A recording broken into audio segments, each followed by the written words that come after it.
everybody, and welcome to Toy Ventures. This is a departure episode for me.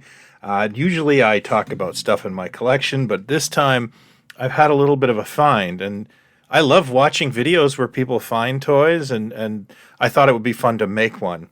My friend, Sean, who is not a collector, but he is involved in the toy industry. He sculpts for Mego and McFarlane, and actually he sculpted the Brick Mantooth figure for me, as well as doing stuff in movies.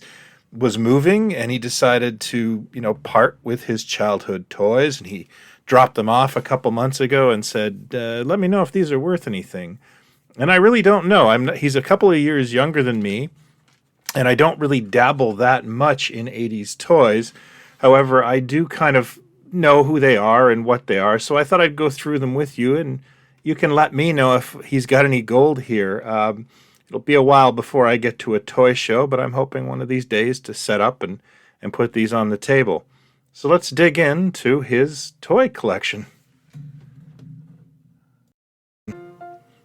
Now, the first thing he's got here is some Kenner Superpowers, and I'm more than familiar with this line. It is an interesting assortment, as he's got a Tyr, I believe his name was Tyr, from the third season, but he is missing his missile. He's got a Wonder Woman and a Penguin, and that's it, along with this carry case. I've never actually owned or held a carry case from this line. It's actually pretty nice inside. The figures themselves, well, they're a little incomplete, so I don't think there's a huge demand for these, but I'll bring them along. Maybe somebody's got the extra parts and pieces to fix them up. This is certainly a toy that needs no introduction from me. It is the Mighty Men and Monster Maker by Tomi. I loved this toy as a kid, and apparently so did Sean, and that's not a surprise considering he makes monsters for a living now. This is a beautiful toy. There is actually some really cool Japanese versions of this as well. I believe it's called like Print Shop 5000. This is missing, I think, a couple of the tiles, but it's still an enduringly popular toy and will have some sort of value. The art in this, I believe, was done by Steve Bissett, and it's absolutely gorgeous. And if you don't have one of these, I bought one just for my kids, again, because I think it's just a wonderful toy they should have never stopped making. There's a few odds and sods fantasy figures. I recognize this one guy as a muscle that is like a Japanese Keshi that was brought over by Mattel in the 80s. This figure of what looks like King Moonracer from Rudolph is probably a fantasy creation by Diner, the people who made Eraser and rubber figures like this. And I believe this other monster is from the LJN Advanced Dungeons & Dragons line. There was a whole bunch of iterations of different figures, and I'm pretty sure that's where that's from. These are some early 70s Disney figures by Lewis Marks & Co., and it's like we all just had these but didn't know where they came from. I definitely had that Donald as a kid, but I have no memory of purchasing it, and they may have been older kid hand-me-downs like from my sister, and I'm going to imagine that Sean probably got them from a relative as well. They're so durable and they're in good shape that I guess they just get passed down from kid to kid. Marx did make a lot of indestructible toys, and these are kind of beautiful in their own way. I think they're beautifully sculpted and really nice, and I'm sure highly collectible. Speaking of fantasy figures, here's a Clash of the Titans Pegasus without his wings, so I guess he's just a horse. There's no Perseus in the box, there's no Thallo, no Calibos. He is the sole survivor from the Clash of the Titans line.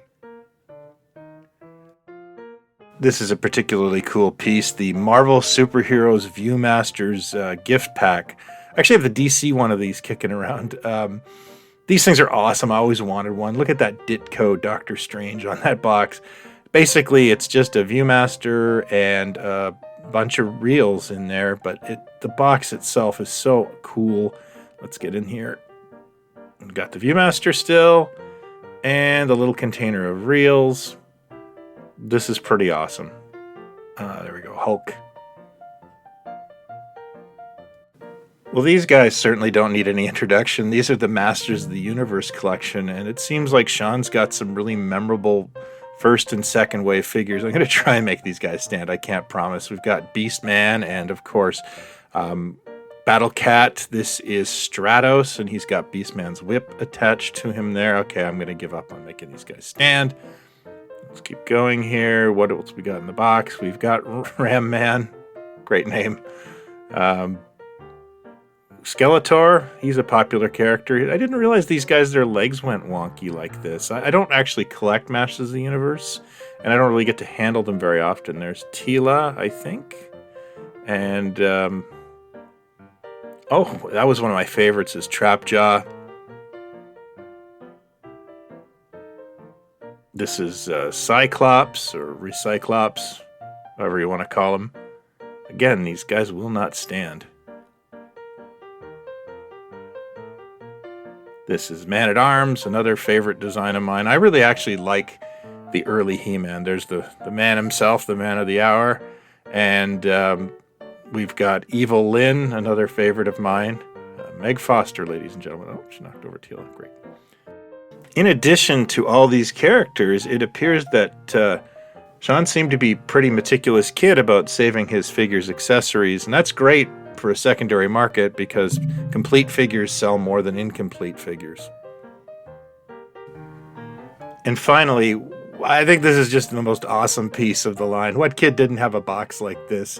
I know I had these Empire stickers everywhere, and of course it predates what's in here, which is his gum card collection. And this is just, it's just awesome. We've got some Zeller's baseball cards. Those are valuable. Jaws 2, which every kid had Jaws 2 because they were blowing it away. What else is in here? Empire Strikes Back, the classics. And what else we got? Indiana Jones and Gremlins. E.T., of course. There's more Indiana Jones cards.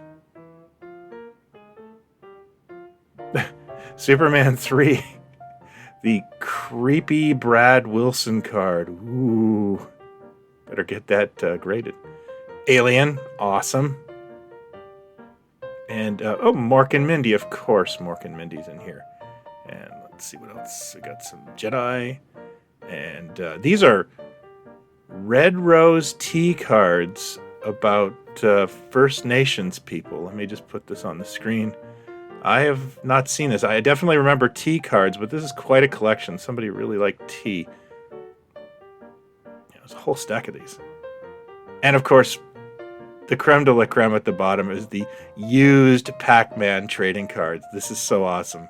Anyway, folks, that's all for this week. I hope you've enjoyed this little find. I hope to bring it to a toy show in the near future, whenever that is possible to actually do and attend, and I'm looking forward to those days. In the meantime, I will hang on to this stuff, but if there is something in here that you think is particularly valuable, please let me know in the comments below, or you can hit me up on Twitter at Plaid Stallions, or in our Facebook group, Pod Stallions. I'd really appreciate your feedback on this. Until next time, take care, be well, and talk toys, not others. See ya.